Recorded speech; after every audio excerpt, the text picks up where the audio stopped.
It was a tranquil afternoon when I stepped through the front door of my childhood home, returning from university after a long semester. The familiar creak of the hinges stirred memories of simpler days. Racing through the halls, building forts from couch cushions, but today the house felt different. It was quieter, almost still, yet there was a warmth to it I couldn't quite place. My 19-year-old stepbrother, Ethan, was lounging in the living room when I arrived. He looked up from the couch with a lazy grin, a basketball spinning idly between his hands.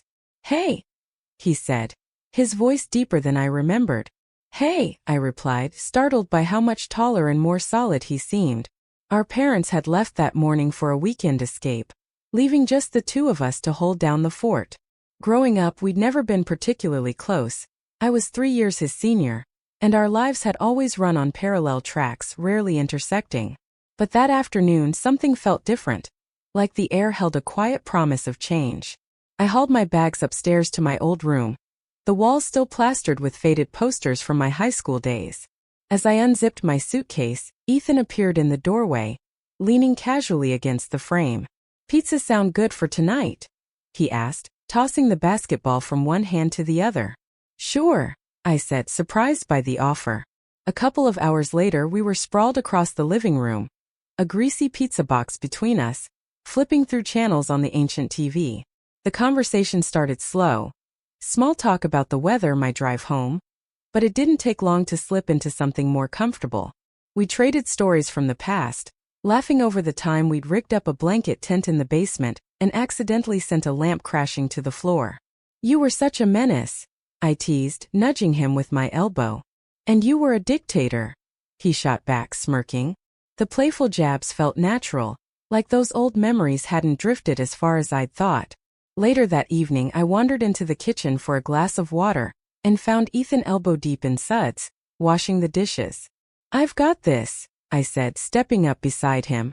"Nah, you're the big-shot college kid now," he joked, flicking a bubble my way. I ignored him, grabbing a dish towel to dry. As we worked side by side, he started talking about his plans, college next year, his dream of becoming an architect, designing structures that could leave a mark on the world. His passion caught me off guard. I'd never pegged him as the ambitious type. "I didn't realize you had all that in you," I admitted, stacking a plate. He shrugged, scrubbing a pan a little harder. "Guess you were too busy being the golden child to notice." The comment landed with a sting, not sharp but enough to make me pause. It wasn't an accusation, just a quiet truth that I'd been too wrapped up in my own orbit to see how much he'd grown. The next morning, I woke to the faint clatter of metal outside. Peering through the window, I saw Ethan in the driveway, hunched over his motorcycle. His sleeves were rolled up, hands smeared with grease as he tinkered with the engine. He looked focused, almost methodical, a far cry from the restless kid I remembered. I lingered there, watching until he glanced up and caught me. "What, you just gonna stare all day?" he called, grinning. I laughed and headed out to join him. For the next hour, he walked me through the bike's guts, carburetors, spark plugs, things I'd never cared to understand. He explained it all with a patience that surprised me, pointing out parts and pausing when I asked dumb questions. I nodded along, genuinely impressed, and by the time we finished, I realized I was seeing him in a new light. Not just as my stepbrother, but as someone capable, steady. That evening, a storm rolled in, dark clouds swallowing the sky. The power flickered once, twice, then gave out completely. We rummaged through drawers for candles, lighting them one by one until the kitchen glowed with a soft, amber warmth. Ethan dug out an old deck of cards, and we settled at the table, playing rounds of rummy as rain lashed the windows. Between hands, he looked at me, his expression softer than usual. "I'm glad you're here," he said, almost too quiet to hear over the storm. "Me too," I replied, and I meant it. For years, he'd been a background figure in my life, familiar but distant. Now, sitting across from him, I saw someone who listened, who cared, who'd grown into a person I genuinely admired. The silence that followed wasn't strained. It was easy, comforting. As thunder rumbled outside, I felt a quiet gratitude for this unexpected chance to reconnect. "Since when do you cook?" I asked the next day, eyeing the sizzling pan as he slid a perfectly golden omelet onto my plate. "Since someone had to keep this place running," he said with a shrug. "Got tired of cereal, so I figured it out." We sat at the counter eating together, and the conversation flowed without effort. He asked about my plans now that college was behind me. I hesitated, poking at my food. Honestly, I don't know. I was so focused on getting the degree, I didn't think much about what's next. He leaned back, crossing his arms. You'll figure it out. You're too stubborn to flop.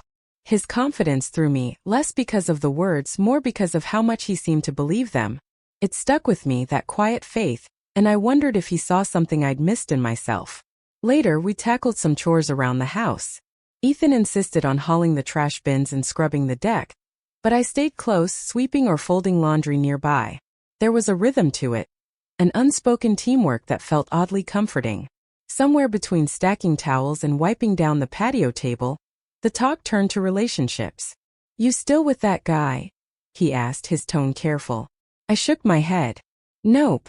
Didn't work out. He didn't push for details, just nodded. His loss, he said simply, and the way he left it there, no judgment, no lecture, meant more than any big speech could have. That night we popped in one of Dad's old action movies, the kind with cheesy one-liners and explosions every 10 minutes. I caught Ethan sneaking glances at me during the quieter scenes, like he was wrestling with something. When the credits rolled, he finally spoke. I remember when you left for college, he said, his voice low. I thought you'd just move on, you know? Forget about me. I turned to him, caught off guard. Forget you. You were always so busy, he went on, fidgeting with the remote. Classes, friends. I figured I'd just fade into the background. Guilt twisted in my chest. I'd been so consumed by my own world, exams, parties, deadlines, that I hadn't considered how it looked from his side. I didn't forget, I said. I just didn't know how to keep us close. He gave a small lopsided smile. Well, you're here now. It was a simple thing, but it felt like a lifeline, like no matter how much time we'd lost, he still believed in what we had. That night I found a scrap of paper on my desk, scribbled in Ethan's jagged handwriting. Good to have you home. I folded it carefully, tucking it into my wallet.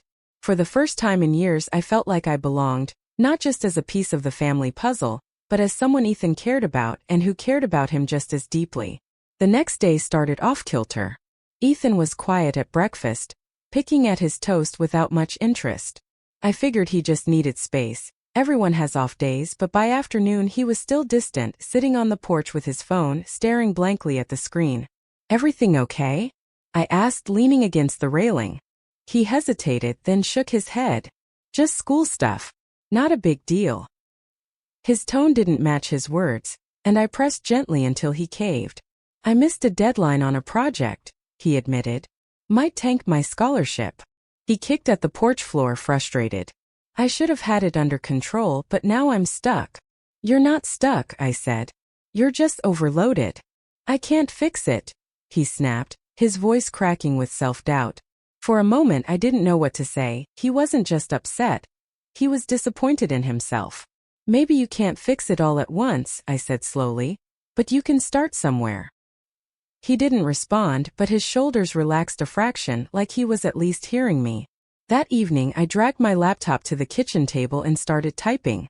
Ethan shuffled by and paused. What are you doing? Helping you, I said, not looking up. If you're giving up, at least let me take a crack at it. He didn't protest, just slid into the chair beside me. We spent hours piecing his project back together. Rewriting sections, tightening arguments, digging up references. He was sharper than he gave himself credit for, and soon he was steering the ship, explaining concepts I barely followed. By the time we finished, the frustration had drained from his face, replaced by a quiet relief, maybe even a flicker of pride. Couldn't have done it without you, he said, leaning back. You did most of it, I countered. Yeah, but you didn't let me quit. The next morning he was pacing the kitchen, nerves humming. You good? I asked, pouring coffee. Yeah, he said. But I'll figure it out. I smiled. I know you will. He grinned back, a little shaky but real, and I saw it then. Ethan wasn't just the impulsive kid I'd grown up with. He was someone who worked hard, who cared fiercely, who kept going even when the odds sucked.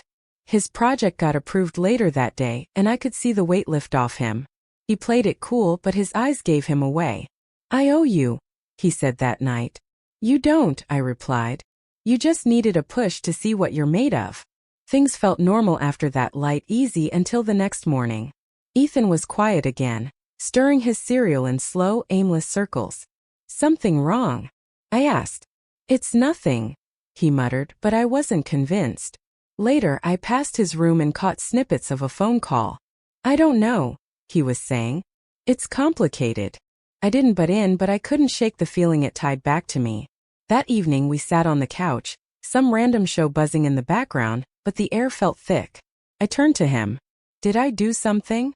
He blinked, startled. What? You've been weird all day, I said. If I messed up, you didn't.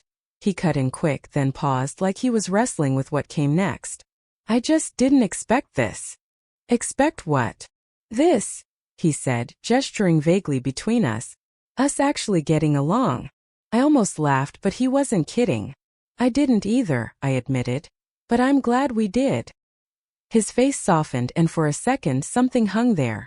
Unspoken, heavy but not bad. You're leaving soon, right? He asked. Yeah, I said quietly. Few days.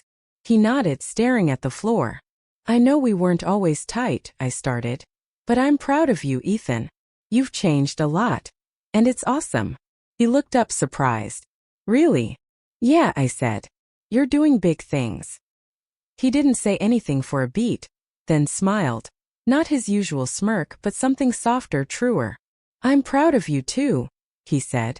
You act like you're still figuring it all out, but you've got it together more than you think. His words hit me square, and I realized I believed him, maybe more than I believed myself. The day I left, Ethan walked me to my car, hands shoved in his pockets. He shifted awkwardly like he wanted to say more. You'll be okay, I told him. I know you will too, he shot back. Before I could open the door, he stepped forward and hugged me. Quick, a little clumsy. Don't take so long to come back, he mumbled into my shoulder. I won't, I promised. As I drove off, watching him shrink in the rearview, it sank in. We hadn't just reconnected, we'd built something stronger, something real. No matter where life pulled us, that bond wasn't going anywhere.